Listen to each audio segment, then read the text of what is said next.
Ik ben hier met Brad Hanmer, dat is een boer uit Canada. Doet er allerlei politieke dingen, maar hij is ook gewoon iemand met een boerderij. En we hebben meteen een gesprek gehad over de solidariteit die ze voelen vanuit Canada met de Nederlandse boeren. En hoeveel van de vergelijkbare beleidsmaatregelen ook in Canada worden genomen om de boeren en de voedselproductie onder druk te zetten. So Brad, it's such an honor and a pleasure to have met you.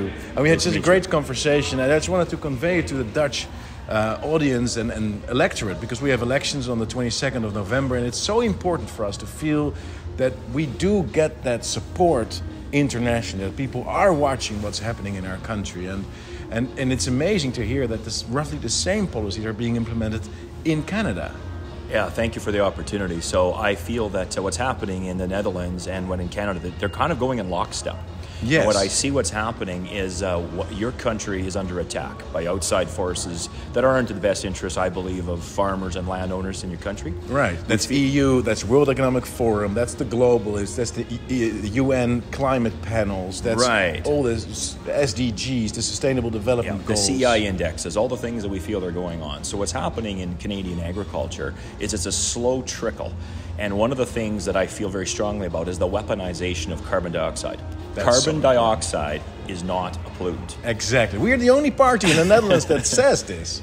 Carbon dioxide is plant food, and full stop. But what I find is it makes the planet greener. It absolutely does. So when you look at the weaponization of CO2 as the backdrop, that the climate is going to kill you, these are policies that are based on a lie.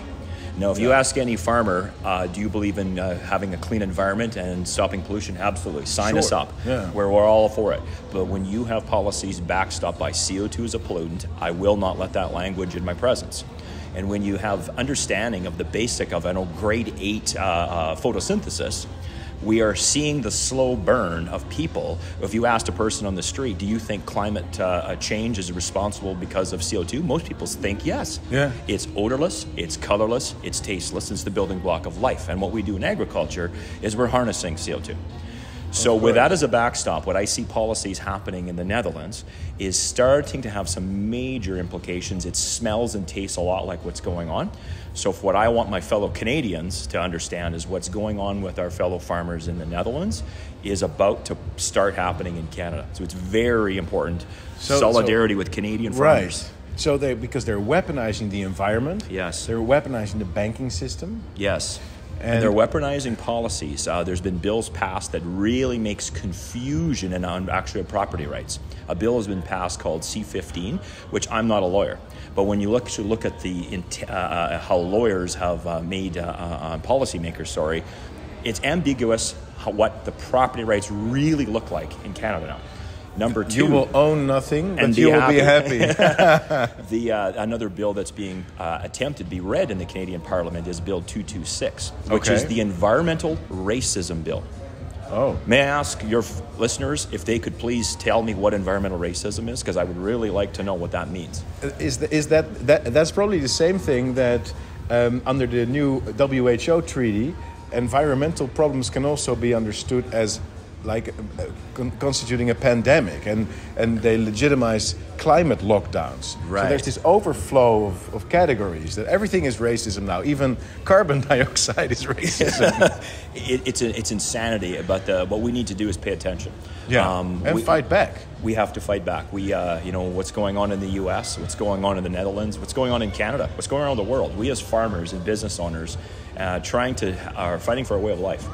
We absolutely want to have vibrant communities, vibrant family opportunities. I'm a generational farm. My kids and nephews and nieces will be the 5th generation. Wow. And we're fighting for our way of life. And I do believe that these environmental policies are not in the best interests of the climate to begin with. No. They're not in the best interest of a cleaner, better future for the planet. Carbon dioxide is being weaponized, and we must fight back as farmers. Do you have a message for the Dutch people? What is behind this? Why are they targeting the food supply? Why are they targeting the way we One would only deduct as control. Right. It would be the way that independent farm thinkers like myself, we are we're a bit like the Donald Trump. We're going to stop the process that's in motion. So I would say to the Dutch farmers is please keep fighting. We're beside you. And we're looking over with much angst into saying, please step up for yourself, stand up for your family, stand up for your communities, and stand up for feeding the world. Without CO2, we can't feed the world. And go to the ballot box and vote on the 22nd of November. Vote. Thank you very much, Brad. It was such a pleasure to meet you. Thank you.